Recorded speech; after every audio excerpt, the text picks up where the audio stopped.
would you do this? We did it because you deserve it. I still remember the sound of those clippers buzzing near my ear, the laughter, the phones recording my humiliation. They shaved me completely bald, not a single strand left. They had no idea who I really was, or more importantly, who my husband was. That was their biggest mistake. Hey everyone, it's Aaliyah here. What I'm about to share with you is the most humiliating and ultimately the most empowering experience of my life. But before I get into it, please hit that subscribe button because you're going to want to hear how this story ends. Trust me. Now, let me take you back to that horrible day. Let me introduce myself properly. My name is Aaliyah and I'm 38 years old. I know what you're thinking. Why would a billionaire's wife shop at Budget Mart wearing faded sundresses and sneakers with holes in them? Here's the thing. I wasn't always rich. I grew up with nothing. My mother raised 3 kids on a cashier's salary. I wore hand-me-downs and learned to make a dollar stretch until it screamed for mercy. So when I married Christopher 15 years ago, I made him promise me something unusual. I wanted to stay normal, stay grounded, stay me. My husband owns Sterling Global Empire. Maybe you've heard of it. Christopher Sterling, the name that makes CEOs nervous and stock markets shift, but you'd never know it looking at us. Or at least looking at how we chose to live. I drive a 10-year-old Honda. I shop with coupons clipped from Sunday papers. I wear clothes from thrift stores because they have character and stories. Christopher supported my choice completely. We live in a regular 3-bedroom house in a regular neighborhood with a small garden where I grow tomatoes every summer. Money doesn't define me. At least, that's what I believed before everything happened. It was a Tuesday morning, just another grocery run. I wore my favorite yellow sundress, faded from 100 washes but comfortable like an old friend. My sneakers had holes in them. I didn't care. I had my reusable shopping bags, my carefully organized coupon folder, and my list written on the back of junk mail. I was happy, content with my life. I had no idea that in less than an hour, everything would change. I saw them the moment I walked into the store. 3 women in expensive workout clothes that probably cost more than most people's monthly rent, dripping in designer bags and that particular kind of confidence that comes from never being told no. Jessica, Monica, and Patricia. I'd seen them before on my weekly trips. They always stared, always whispered. I usually ignored it because their opinions meant nothing to me. But today felt different. There was something predatory in the way they looked at me, like sharks circling something they perceived as weak. I was in the produce section, carefully selecting tomatoes and checking them for firmness, when I heard Jessica's voice cut through the quiet store. "Oh my God, is she wearing the same dress from last week?" Monica laughed, that cruel tinkling sound that some women perfect over years of looking down on others. "Probably can't afford another one." Poor thing. I felt my cheeks burn, but I kept picking tomatoes, pretending I couldn't hear them. Patricia walked closer, her perfume overwhelming and expensive. "Honey, there are shelters that give free clothes, you know. You don't have to live like this." I tried to walk away, pushing my cart toward the canned goods aisle, hoping they'd lose interest. But Jessica stepped in front of my cart, blocking my path with a smile that didn't reach her cold eyes. "We're just trying to help you, sweetie." No need to be rude. I looked at her, really looked at her, and said as calmly as I could manage, "Please, I just want to shop." Monica grabbed my cart from the other side, trapping me between them. "You know what? You need a complete makeover. That hair, that dress, those shoes, it's all wrong." I felt my heart racing. Other customers were watching now, some with curiosity, others with that careful look people get when they know something bad is happening but don't want to get involved. Nobody said anything. Nobody helped. That's when Patricia pulled something from her designer bag, professional hair clippers, the kind barbers use. I froze. I couldn't believe what I was seeing. This couldn't be real. This was a grocery store on a Tuesday morning. Things like this didn't happen in real life. Jessica grabbed my arm with surprising strength. "Hold still. We're giving you a fresh start. Trust us. You'll thank us later." I tried to pull away, twisting and pulling, but Monica grabbed my other arm and held it tight against my side. I looked around desperately for help, but people just turned away, uncomfortable witnesses to something they pretended not to see. The buzzing sound started, and I felt the clippers touch my head, cold metal against my scalp. I screamed. I begged them to stop. Please, please don't do this.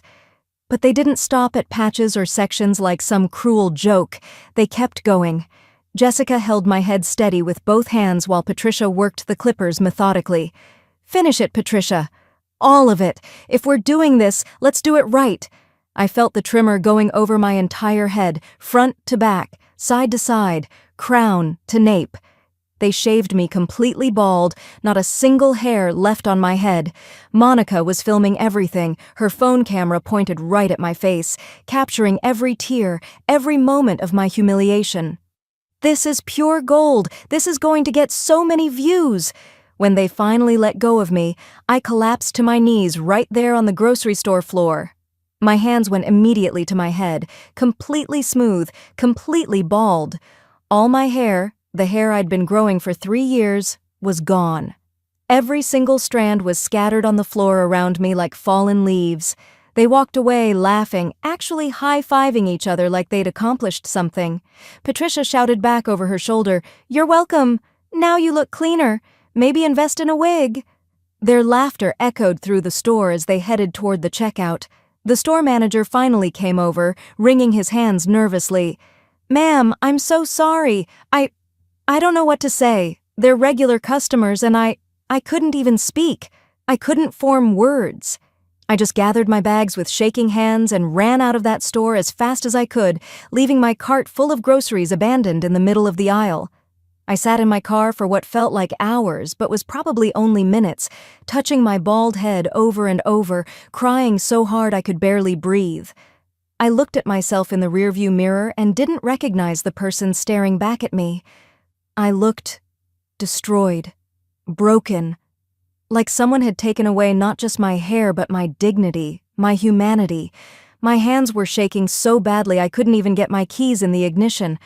I wanted to call Christopher, needed to hear his voice, but I was too ashamed. How could I tell him what happened? How could I explain that I'd let 3 strangers humiliate me like this?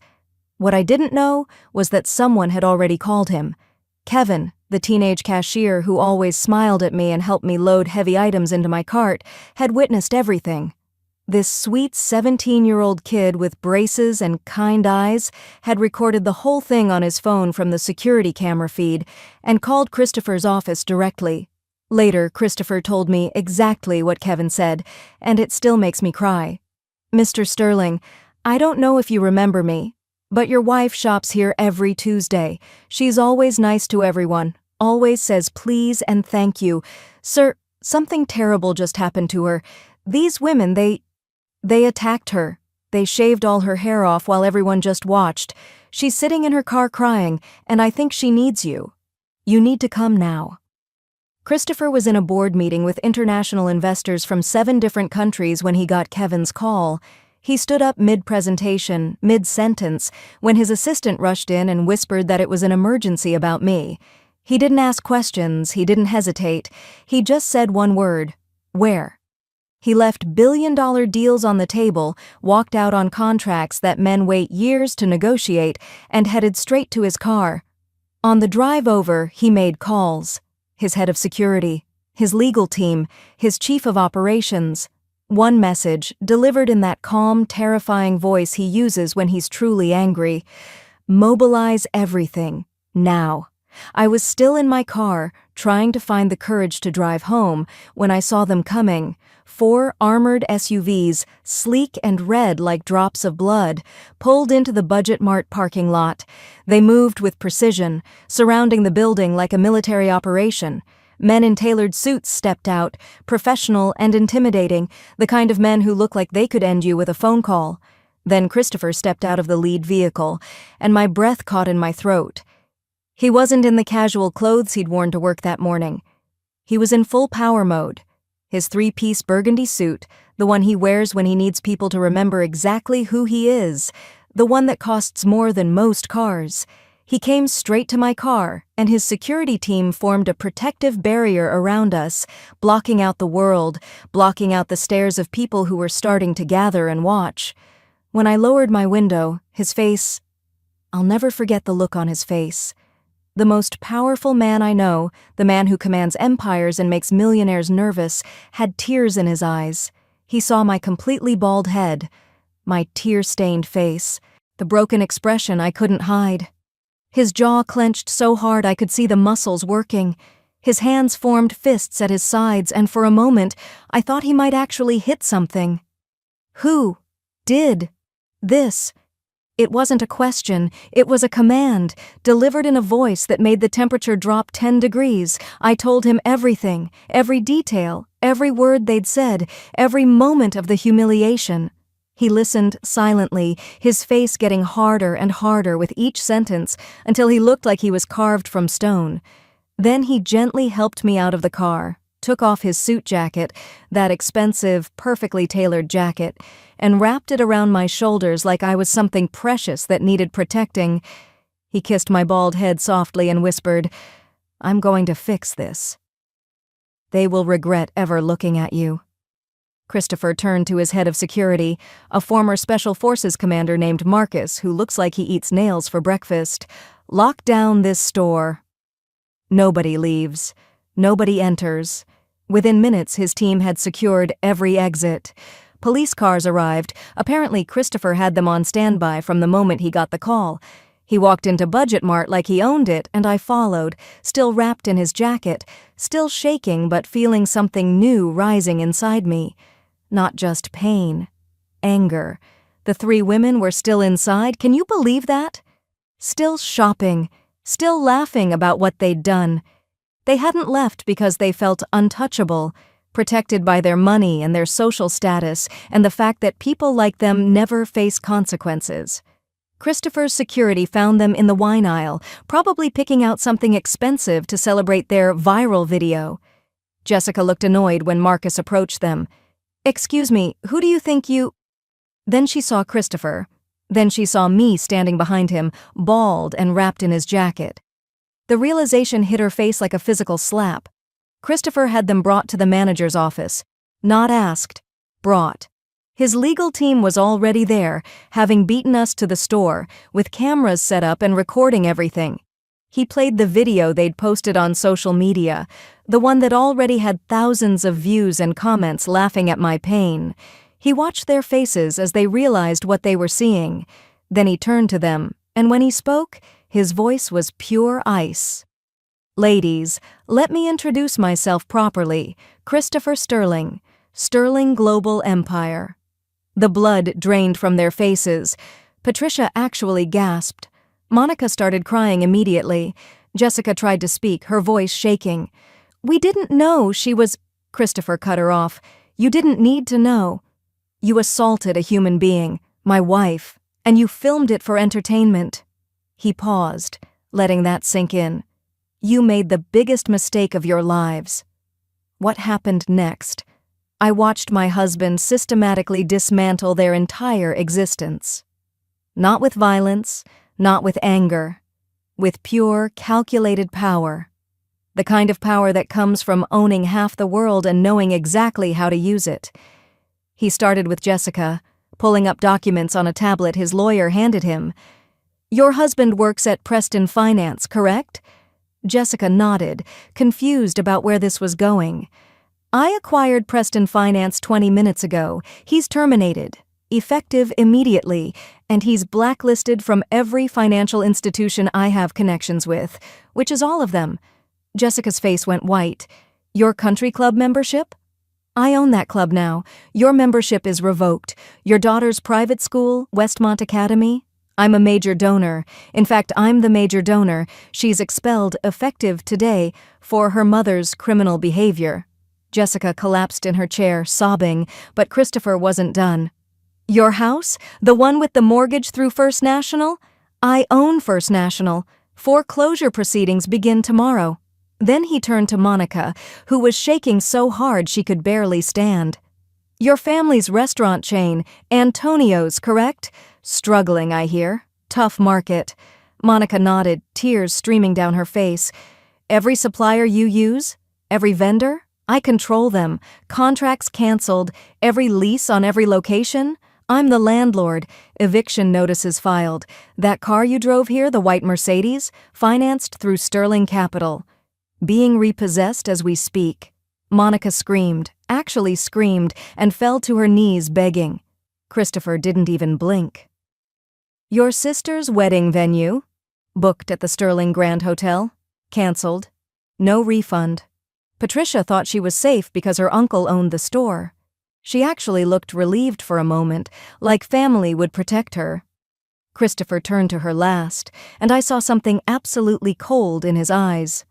Your uncle, Mr. Harrison, has been trying to sell this place for months. Did you know that? Financial troubles. Bad investments. Desperately needs cash. Patricia's relief started to crack. Congratulations, Patricia. I just bought it. For cash. Well below market value. He had no choice. I own his mortgage company too. Every property he owns is leveraged through companies I control. He paused. You're fired. Your uncle is fired. Every employee who watched my wife being attacked and did nothing is fired. This store will be demolished. A community center will be built here instead, in my wife's name. Christopher's lawyer stepped forward with a stack of documents thick enough to be a novel.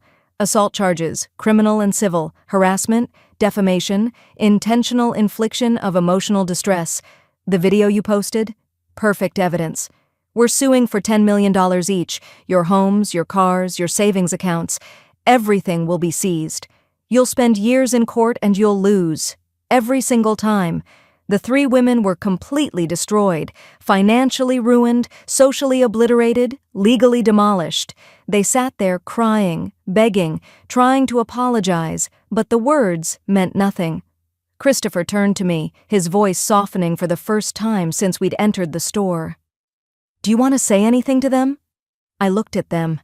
These women who'd been so powerful an hour ago, so certain of their superiority, now broken and crying and facing the destruction of everything they'd built their identities on.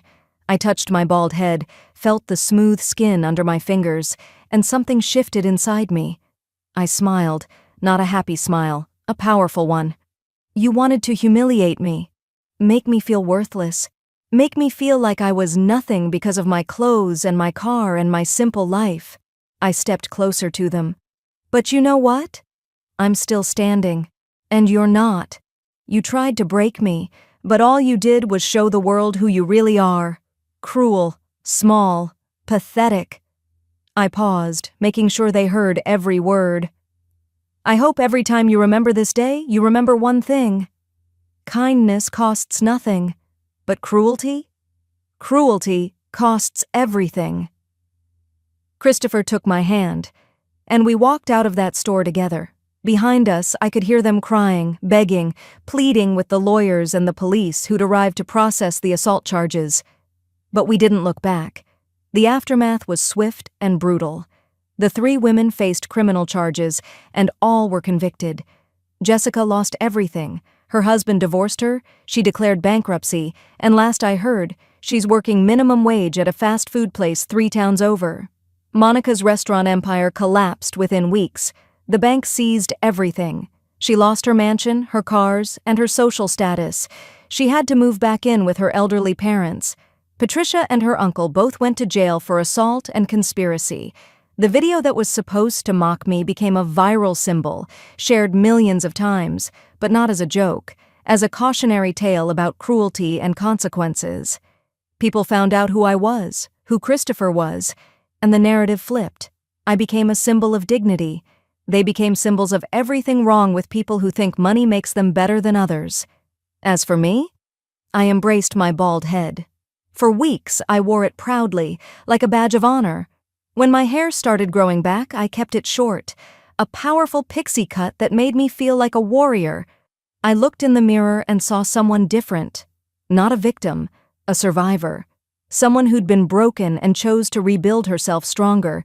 Christopher asked me if I wanted to change our lifestyle after everything that happened, live in a mansion, wear designer clothes, show the world who I am. I said no.